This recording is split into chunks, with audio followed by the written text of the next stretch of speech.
trabajo, por favor. ¡Qué coqueto! Linda presentación. Una presentación que es la antesala de un informe que tomó mucho trabajo y implicó a muchísimas personas aquí en Telemundo, así que voy a hacerme ya eso de arriba, el agradecimiento a todos los editores y diseñadores que trabajaron en esto y también a los camarógrafos. Caja Baja. Caja Baja es uno de los pocos talleres que mantienen vivo el patrimonio histórico de la imprenta, de la impresión tipográfica, aquella que implicaba poner letra a letra, dibujito a dibujito, que salían diarios, salían panfletos, salían todo lo que se podía imprimir en aquel entonces se hacía a través de estas máquinas. Pero antes de hablar de la particularidad de Caja Baja, me gustaría poder hacer un repaso de cómo surgió en Uruguay el oficio del diseño gráfico. Dale. Una profesión que hoy está sumamente aceptada, que está profesionalizada, que tiene proyección incluso al exterior, pero en la década del 60, incluso un poquito antes, cuando las imprentas estaban en su auge, porque no existía el control P y que salga la hojita por la impresora chiquitita, no se lo llamaba de esa manera. Eran los dibujantes, eran los que más o menos se daban maña con la diagramación, y de alguna manera en esas imprentas se empezaron a gestar los primeros grandes ilustradores de la era moderna de nuestro país. No existía entonces aquel término de diseñador gráfico. Cuando él quería diagramar un libro, diagramar una tapa de un libro, diagramar un diario, un vinilo, no le decían vamos a contratar un diseñador gráfico, decían vamos a pedirse a un dibujante, a uno de estos que están en las imprentas y más o menos se defiende con la ilustración.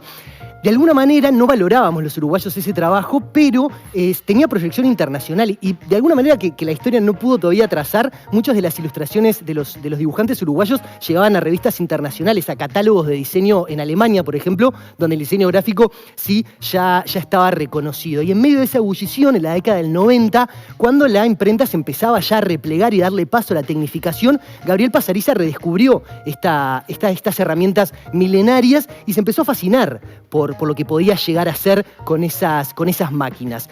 Y esa inquietud y esas ganas como de querer rescatar un patrimonio que parecía que se estaba olvidando, derivó en un taller que ya lleva 15 años de historia.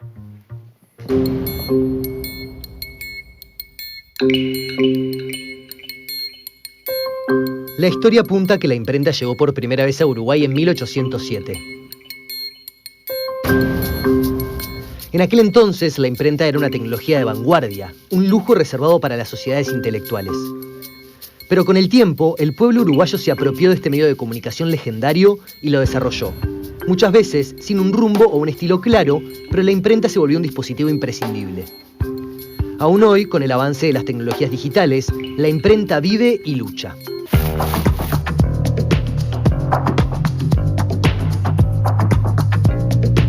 Él es Gabriel Pasariza, tiene 54 años y comenzó a ejercer el oficio a los 17. Casi como escondido en el silencio del Pinar, Gabriel tiene un taller en el que mantiene vivo un patrimonio de la humanidad. Bueno, Gabriel, muchísimas gracias por recibirnos en este pequeño gran taller en el que haces algo muy especial y muy único que antes era muy común, pero ahora no tanto. Contanos un poco de qué se trata tu trabajo. El trabajo básicamente es con un sistema de impresión que se llama impresión tipográfica y que se utilizó durante mucho tiempo como el sistema que utilizaban las imprentas antiguas, ¿no? Gabriel empezó a trabajar antes de que llegaran las computadoras. Pasó por varias imprentas, en donde diagramó libros, y también por varios diarios, donde era el encargado de diseñar las páginas. Allí aprendió todo lo que hay que saber sobre la impresión tipográfica. En medio de esa búsqueda se propuso armar su propio taller. Durante muchos años empecé a juntar material, ¿no? O sea, yo qué sé. De feria, piensa en la Tristana Baja, por ejemplo. Si uno encuentra este tipo de... Y cada vez menos, ¿no? Pero hubo una época que se encontraba bastante cosas. Conozco mucha gente y me empezaron a pasar datos. Mirá, están por tirar tal cosa en tal imprenta, pues ya no la usan más. Y y este taller que ahora lo vamos a recorrer es más o menos la búsqueda de material de más de 15 años, ¿no? Cuando me metí con este tema a recuperarlo, en realidad justamente buscaba dos cosas. Una era recuperar la técnica, me parecía importante mantenerla y que no se perdiera en el tiempo, sobre todo para las nuevas generaciones. Claro. Hoy por hoy, no sé, querés imprimir un texto cualquiera, como decís vos, apretás print, sale, ¿no? De la computadora digital. Sí. Esto te requiere ponerte a armar letra a letra el texto que querés imprimir, o sea, horas de trabajo. Sí. Los colores se preparan a mano. Entonces como que le daba una impronta muy de objeto único, ¿no? O sea, a esa producción que vos hacías. Y eso tenía un valor. Bueno, que yo en realidad no lo supe ver y me lo hicieron ver.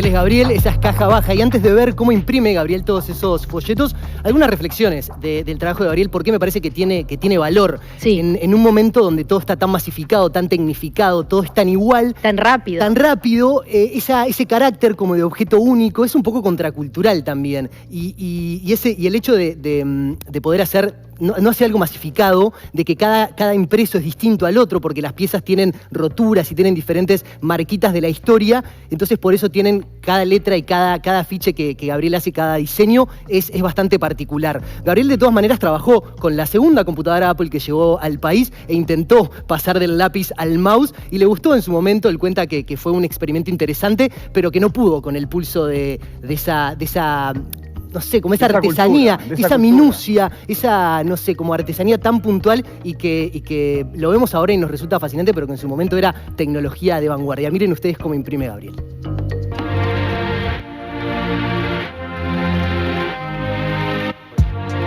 Lentamente, Caja Baja se convirtió en un laboratorio de experimentos para Gabriel. Y las letras y tipografías combinadas entre sí, su fórmula secreta. Las cajas tipográficas es la forma que tenían las imprentas de distribuir las letras, ¿no? Y que tuvieran cierto orden para que el tipógrafo pudiera encontrar dónde estaba cada una. Estas cajas, además de letras, tienen algunas rarezas. Podés encontrar desde un antiguo logo de la UTE, por ejemplo. Ah, mirá. Un cliché de una bicicleta antigua, un cliché de un Renault. Estos autos eran los 11 ligeros, era unos Citroën 11 ligero, que era un modelo Y que lo usaban ponerle en avisos de diarios. Sí, claro, todo de aviso, eso era todo aviso de diario. Hoy, Gabriel ya no imprime diarios. Hace más bien objetos únicos de ediciones limitadas, como tarjetas de presentación o posavasos. Este posavasos, por ejemplo, la forma es esta, ¿ves? Que está acá, del armado. Que ahí lo pueden ver cómo es la estructura, cómo se arma todo y cómo queda impreso. Ahora bien, ¿cómo llega a ese producto final? Tiene un pedal la máquina. Entonces vos empezás a dar pedal y la máquina empieza en un funcionamiento continuo. Va buscando tinta, la pasa, va buscando tinta, la pasa. ¿Tá? Para que imprima, está esta palanca, que lo que hace es dar presión. Significa que va a aproximar el papel a la matriz. ¿Tá? Entonces ahora cuando, en esta que viene ahora acá, debería imprimir. ¿Ves? Ahí va, mirá. Y ahí tocó. Una de las características de Caja Baja son los afiches. Todos ellos diseñados e impresos por el mismo Gabriel. Esta técnica últimamente también ha tenido, como dentro de los diferentes vuelcos que ha habido, hay una corriente muy fuerte de gente que la utiliza justamente como haciendo afiche contestatario, ¿no? Esos afiches se hacen en otra máquina que es esta, que se llama sacapruebas. Antes de imprimir tenían que hacer una prueba para hacer la corrección de, no sé, falta de ortografía, alguna letra que haya quedado al revés, que se da mucho en esto, porque vos estás armando letra a letra. O que te faltara una letra, ¿no? En la composición. Entonces existían estos sacapruebas que se hacía como una prueba primaria, ahí se hacían todas las correcciones y después recién eso iba a la máquina principal. Como lo disfruto, no tomo los tiempos. O sea, como que no... Pero no importa. No me lo importa. Que lleve, lo que tenga que llevar. Aparte, ¿sabes? Lo bueno también es que el proceso está interesante. O sea, a mí me gusta mucho el proceso. En realidad es como una forma de expresarme, ¿no? Como que encontré por acá una forma de expresarme que me satisface mucho y siento como que dejo una parte mía acá, ¿entendés? Presenta BioGrip, calma el dolor, baja la fiebre.